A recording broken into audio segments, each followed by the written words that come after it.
Errol Vas. Good morning and welcome to Errol's Eye On with Errol Vas. Errol, is this meeting being recorded? I want to be clear. This meeting is being recorded. We are live. Well, I'm Alan Wozni, and as always, joining me at top. You're in the Great Wall of China today. I heard, Errol. You're you made the journey to the Great Wall, have you? Yeah, I'm streaming live from the east side of the Great Wall right now. I know we talked about this before, but the Great Wall, how far away is it from your? How far is it? Is there anywhere near the wall close to where you are? N- Um, n- the Great Wall will be up north, and I'm in Hangzhou, which Which is in the south. yeah, so I'm guessing it would be like a 5-hour train ride away, high-speed train, Wow. or 6 hour. Yeah, So you because it goes like 17,000 kilometers or miles or so. It goes forever across different it's a parts of long China. wall. Yeah, it's a big wall. Yeah, yeah, I've been to it one time. Yeah, I have. In Beijing, took young girls. It was a long time ago, but all right. Well, Errol, good evening to you. But what do you have your eye on today? This, by the way, this is Errol's Eye On episode number 12. Yeah. And for today's episode, I want to talk about 3 ways to make your company, your business more efficient. Okay. Errol, Yes. like, look, I really, efficiency is, I mean, workplaces. People are working from remotely. They're working from home.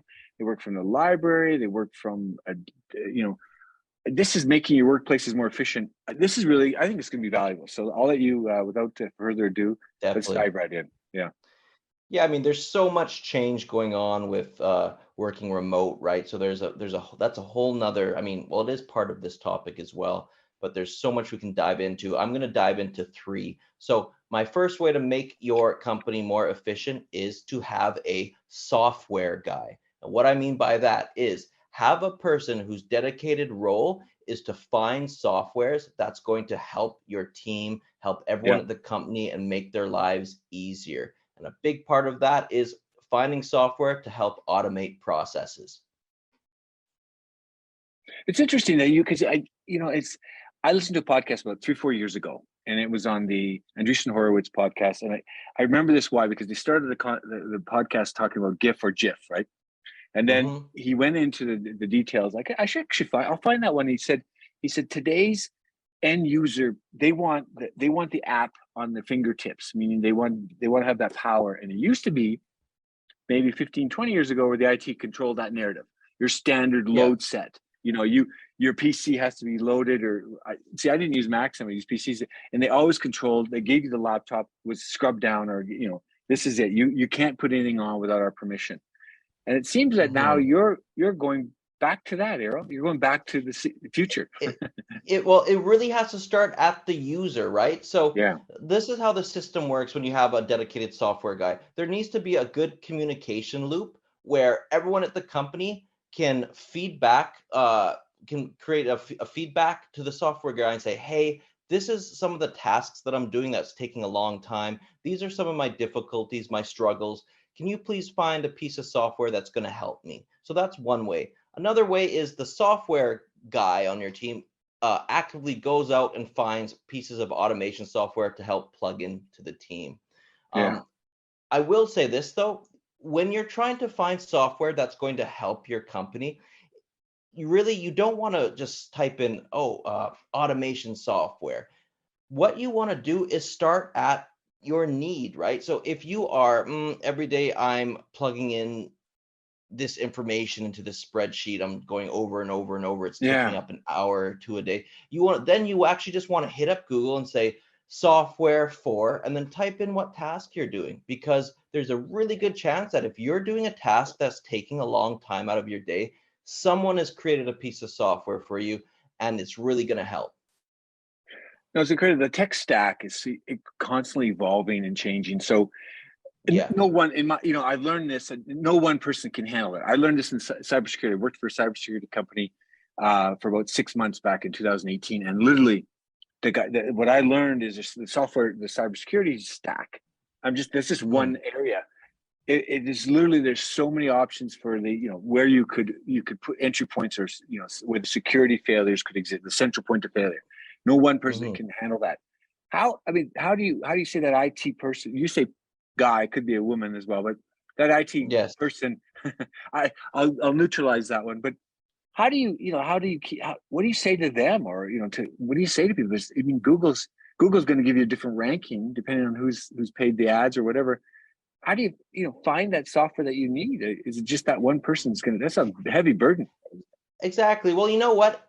The way that my team is set up, anyone can find a piece of software and say, hey, check this out. This might help us.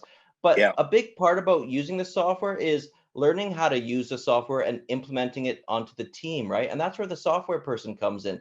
They're going to find the software, or they get recommended from someone on the team. Then they're going to figure out how to use it, how to implement it. nice. Then they hold a little training session with everyone. Hey, guys, this is the piece of software. This is how you use it. I'm going to make it easy for you. So find it, train on it, and implement it. Those are the three steps, and that's why this software person is like crucial. I wouldn't say crucial, but it's really going to help your company. So you don't need to hire someone whose only job is to be the software person, but you should. Like actually, that's what I did when I was hiring. I was hiring someone for some e-commerce stuff, but Yeah, I looked at their skills. This person is actually a coder, a programmer. So I said, well, you've obviously been across a lot of softwares. I said, I'm looking for someone who can do this. So about half of this person's job is just my software guy. The other half is e-commerce, and it's been really good for everyone in the company. brilliant. No, but the recommendation is solid. It's as we've come full circle. Even that in the front line, your staff, as you said, some of they're doing manual, or some people, your clients are doing manual labor, routine tasks, right? Do you have a recommendation for any software to help people with that manual processes? I think you mentioned that you and I talked offline. There are so many softwares out there to help with so many different processes, and I think that would be an episode on its own. I Yeah, think that would be an episode on its own because I can really get into a bunch, and there's so many that I don't know that I'd like to do research to bring to this table as well. But any process that you find yourself doing manually, you find yourself taking time, you find that's difficult, anything online, anything on a computer, there's probably a piece of software that can really help with the heavy lifting, take a lot of the time off your hands, and get you going, working much faster. it's funny that you and I talked in the previous episode. We talked about SEO, or search engine optimization, and literally, I get I must get inundated, not weekly, but very often, inundated on LinkedIn and other, even email, just saying we do automate that SEO creation process. So I don't know if there's any software to automate that process for your clients, but you mentioned once it was called Feedback Whiz. Is that something you've heard of? You Oh, work with? okay, so Feedback Whiz is an example of a really good piece of e-commerce automation software. Yeah, And this is a great story to explain how a software person on your team can really help everything. So on our 10 to 12 person e-commerce team, there's one task on Amazon where if someone buys from you on the Amazon platform, there's a way that you can send them a reminder to, hey, leave feedback, leave a review. It's in the Amazon dashboard. And the way to do that is there's a long list of all your orders, and you manually click, click, okay, remind, click, click, click. um, our software person, our software guy, David, he found a piece of software that automatically reaches out to those people. So a task that one person on our team was sitting and taking hours to do every day, yeah, now we have a yeah. piece of software that's automatically reaching out to people every single day. It works in the background, and it's asking people for more reviews and for feedback. And yeah, so that has completely taken a big manual task and made it almost non-existent for us. Now we reap the rewards, and we don't really have to do any work for it. That's just very practical for particularly the clients that you have, or your own business. If you're focused on e-commerce, and or you want to make sure you're giving that feedback, that's actually a very valuable or practical thing. It reminds me. So there was the fellow, he had an Airbnb in Paris. He only had two of them, but he was that same thing push. He was using, I don't know if he used automation software, but he had a push notification which was built into the not Uber, Airbnb. It was built into that, and it reminds me that there was something to send a push notification reminding the tenant or someone who stayed, at the house, in the apartment, to give a review. And so that push notification he wanted it no matter what. If it was negative or positive, most often it was. But it reminded people to stimulate them as soon as they signed out. So that's built into Yeah. Airbnbs. Yeah. Yeah, see that's a good example. So some people they might go around that task like this. They manually look at all of the orders, anyone who's ordered from their Airbnb, and then they manually send an email. Hey, if you don't mind, can Yeah. you please leave a review? That's Right? right. Some people are still working like that. But a good example is that push notification automates that. It automatically follows up for them, right? So a lot of platforms have built-in automation software, and there's still a lot of external automation software that can really help you on e-commerce or pretty much anything online. What's incredible though, I guess you have to look for that automation when people sometimes it's like that expression, you can't see the forest through the trees or whatever that is. You literally are so immersed in your staff. So this, I think I'm going back to my point earlier was about the IT person or guy or girl that is important if they funnel it to somebody who's helping the staff. So let's go. So that was number one. Errol, do you have a Yeah, second one? Yeah. sure. Number two, how to make your company, your business more efficient. And that is introducing a task management system. Okay.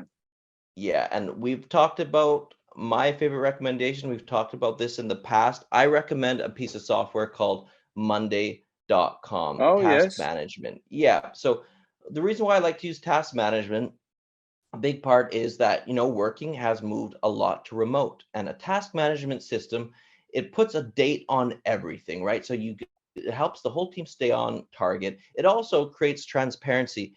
Let's say there's a task that involves 3 different departments and 10 different people, right?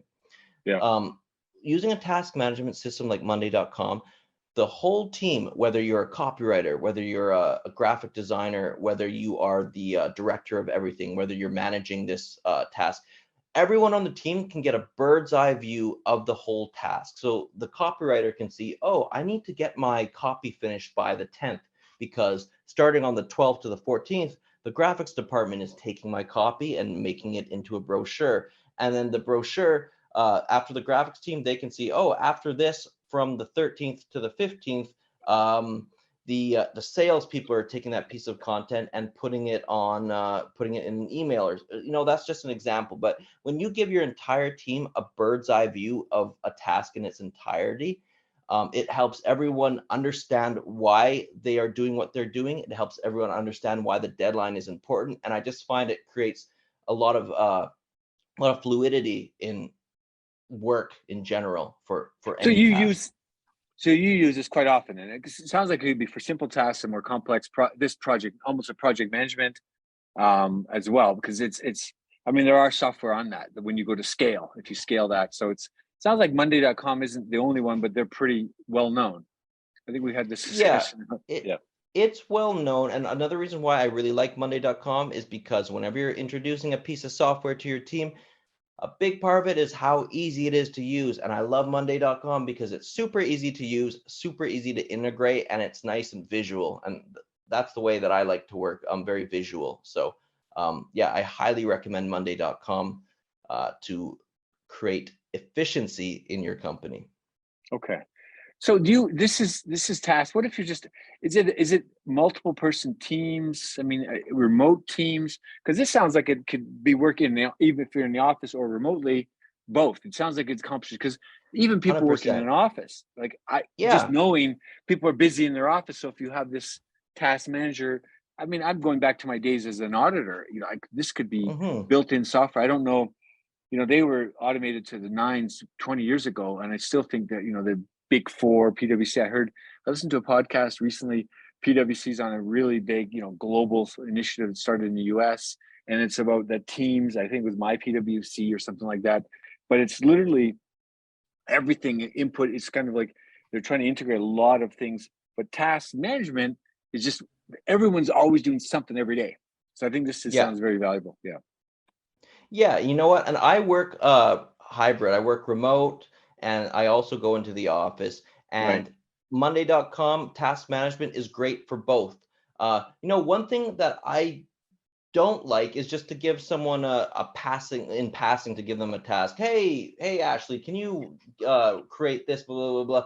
If you give someone a task in passing, you never know if they're really going to get it done. Whereas on Monday with task management, you actually write it into the system, and that way it's there to remind them, it's there to remind you. You put a solid due date on it, and then you can kind of meet and talk on that task. It puts it into writing, and as soon as you get something down in writing, it really helps. It helps organization in general. This is you just took me back to a place when I was in Kazakhstan, and at the end of the day, I'd usually think of what I could give, because I'd stayed late, and in the morning, the assistant I had, literally, it was very manual. I used to write on pieces of paper, 1 to 10 or whatever it was. Like I would make little white pieces, all yellow stickies or white, whatever I had, and I'd say, could you do this, this, and this, and this? Because I'd think of what could I get her to do first thing when I'm not there, or just first thing. And it was literally those tasks, but they're manually written. Wow. If I could just put that in, can you do this tomorrow? And then she gets a push notification when she logged on in the morning. It would have been so much more efficient. 100%. That's the value. And you know what? So it's great for assigning tasks, and it's also great. So this is great for inside companies, but if you're a single person, a single company, there's just one or two of you.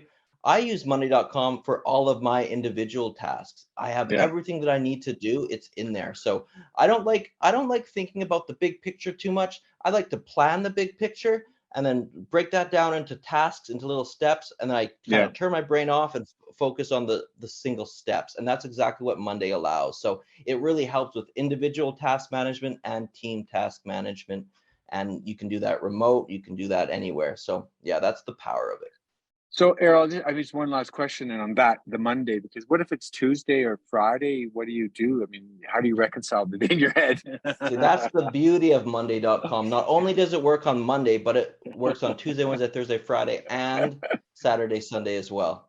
Okay, so it's not just related to Monday, because there's a song called "Why," "Tell Me Why I Don't Like Mondays," and I think so Monday really has a connotation, Errol, and I think I love it. So if it's Sunday, you can still use it on Monday, or you can still use Monday. Yeah, and you know what? That's another great point.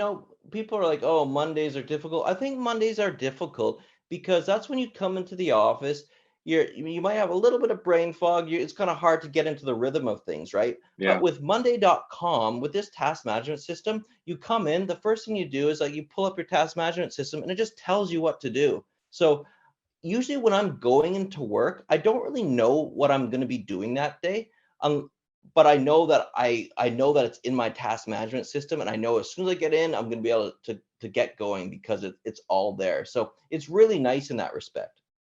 So for the benefit of the two listeners out there, viewers, Errol, you are not getting compensated by Monday.com for this. You're not promoting them in that sense. I'm not getting compensated by Monday.com for promoting them, but at this rate, they really should start compensating me. I think it's been the third time on our podcast where I've given them praise. So shout out once again to Monday.com and hit me up for some compensation. All right. So, Errol, I think you mentioned at the outset that we're going to have three, and that's two. So we've introduced tax management. You have the software person or guy or girl. What's the third one, Errol? The third one, a great way to make your company more efficient is to cut down on meetings.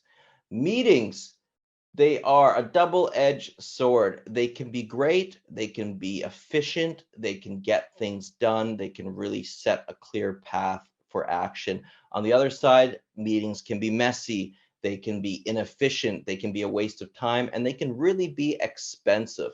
So cutting down on meetings and making meetings more efficient, making meetings more to the point, more planned, is a great way to increase company efficiency. It's funny that you say that, and it goes back. Errol, you've lost your Errol's boss behind you. Look behind you, Errol.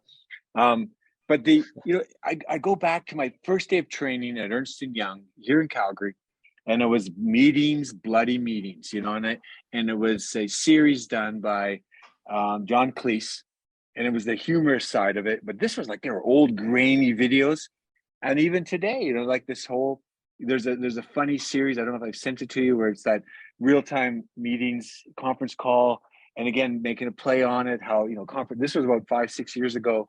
the conference call, and it was like, I'm dialed in, I'm in. And now I'm sure people are going to make a similar one where the Zoom meetings, right? So I don't think meetings, it's incredible as the ages go, right? The technology changes. People are still stuck in laborious meetings. So I just want to say, when I grew up, when I first started working for Ernst and Young, we had the meetings, bloody meetings video. Like this was 1989. So we're talking a long time ago. And John Cleese did the series. And it today, there's still, I see people using conference calling as a parody on meetings. I still see literature on this. So how do you cut down on, you make meetings more efficient? Yeah. Well, yeah. So first step is, make the meeting itself more efficient or just have less meetings. So how do we make the meeting more efficient? I would say the meeting needs to be planned by someone. So come in with a clear plan, and the plan can be right down to like timelines. Okay, we're going to talk on this for 10 minutes, this and this. A meeting shouldn't be a place where you come to collect your thoughts. Thoughts should be collected beforehand, and you come to the meeting and you kind of talk on those thoughts, right? So just making sure meetings are more efficient, that they're being ran by someone, can really help with the meeting itself. But the really big way to make your company more efficient is to have less meetings, having less meetings. And so I have a piece of software that's really great for cutting down on the amount of meetings you have. And that piece of software is called Loom. Um, Oh, yeah, and we've talked about Loom before. So what Loom is, it's a screen capture, but it also has your face on the video itself, and it's a little more interactive than just a screen capture. But using Loom is great for cutting down meetings because, for an example, in my office, there's a lot of times we'll have a meeting just to show a new process. Hey guys, I yeah. found a new way to do this, or guys, this isn't being done properly. We're going to have a meeting and show the proper way to do this, right? With Loom, we can get on really fast. I can run a complete like tutorial or something and share my screen, have my face right on there, and then I can just send it to everyone. So I don't need to make everyone stop what they're doing, bring everyone to the meeting room at a certain time. I can just send everyone a quick video Loom meeting, and they can watch it at their at whatever time's best for them, and it saves my time, it saves their time, and it really cuts down on meetings. It's incredible because a lot of meetings, the boss or the person in charge, they want to speak. They love to be the pulpit. They love to have the pulpit where they can just talk. And so that in itself is inefficient because everyone else is kind of, why are we here? Why do we need to be here? I say it's incredible. Some people just like to get into meetings and use that as a, how do you avoid that? How do you cut down on that Yeah. person other than timing them, Errol?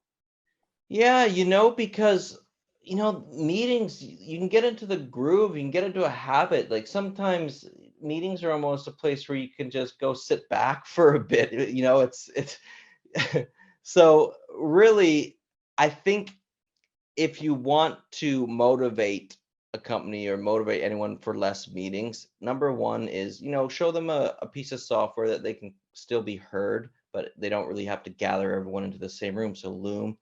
Yeah. Another point of consideration is just how much meetings actually cost. So if you have a boss who really likes bringing people together and then just talking a lot or being heard, the average meeting, there's different stats on this, but I read that the average meeting for like mid-level execs in the USA is like $1,000 a meeting or something around there. And I mean, that can greatly differ, right? I do know that meetings cost like billions of dollars per year, wasted meetings Yeah. that aren't really efficient or don't really have a clear outcome. So I think when you take those two factors into effect, it's motivation in itself to cut down on meetings and yeah. I'm going to share Bring with you some because there's the one efficiency. with the parody on the conference call. It ran about 5-6 years ago when I was in the Middle East, maybe even 10 years ago. It's old now. I can't remember the name of the guy, but it was literally funny. It was a conference call in real time, so everybody's in the room, but they're on a conference call. It's brilliant, Errol. If you haven't seen it, it Okay. okay. It's super funny, but like I think meetings, as I said, like meetings have been around forever. Obviously, let's get together, let's talk, right? I just, it's Yeah. still software itself. Like conference when you have the shareholders meeting. Let's take the biggest one, the board meeting or the shareholders meeting. Even those are inefficient if there are people at those meetings who don't care about the 20 topics or the 5 topics. They only have one topic. I mean, I have some suggestions of that, but what do you say to people like in a bigger company, big organizations? Yeah, you know what? One thing I see, especially in these big meetings with many people, is sometimes a meeting, you might have 20 people in a meeting, but after like 2 or 3 minutes, 5 minutes, like one of those people, they don't even have to really be in the meeting anymore. Their part is done, right? And then from Yeah, there, they're just sitting there listening to everything else. So I think there is a time and a place for these meetings for long meetings, etc. But a good way to increase efficiency and to really get the most out of them is sometimes break one long meeting where you're dragging 20 people in to listen to everyone. If you're a person who needs to meet with all these people, you can just do a bunch of individual meetings much faster, and then you don't waste everyone else's time, right? But if it's a meeting where you're looking for input from everyone, or it does require, because there is a importance in having everyone at a meeting in some sure. cases. I mean, there's never like a black and white. There's always a gray area with this, right? But if you can cut down on wasting everyone else's time by having like 5 or 6 meetings with small clusters of people, that makes sense, right? So, Okay. um, Well, I yeah. mean, we could belabor this point. We could belabor this point, Errol, and have another meeting about this. But literally, Errol, let's sum this up. What are the three things we talked about today to make companies more efficient? Yes, make companies more efficient. Suggestion number one was have a software person. Yeah, Have a software person, a person who's dedicated on the team to find software and to listen to everyone else's struggles or what's causing them difficulty and find software solutions to automate and speed up tasks. That was point number one. Point number two is using a task management system. A good example I gave is Monday.com. A task management system takes big tasks, it breaks it down into smaller tasks, it gives everyone involved complete transparency and shows specific due dates and really communicates the task to the team in general. Number three was here we go, cutting down on meetings, having less meetings and making meetings more efficient. So by doing these three things, you can really increase the efficiency of your company. Errol, thanks for taking your eye onto you. These topics themselves could go forever. I mean, just three of them speak, make companies more efficient, makes people more efficient, makes our job easier. We probably wouldn't have this podcast, Errol, if those things didn't exist. Yeah, exactly, right? So, I mean, efficiency, always strive for efficiency. I like working less time, but having a higher output and, not working as hard. That's what efficiency really is, right? So it's extremely important. Errol, I recognize it's late there for you, so get off your high wall, your high horse, get off the great wall, Errol, and get home to bed. So, all right, Errol, have a All great right. have a great rest of the week. All right. Thanks, Alan. You as well. Cheers.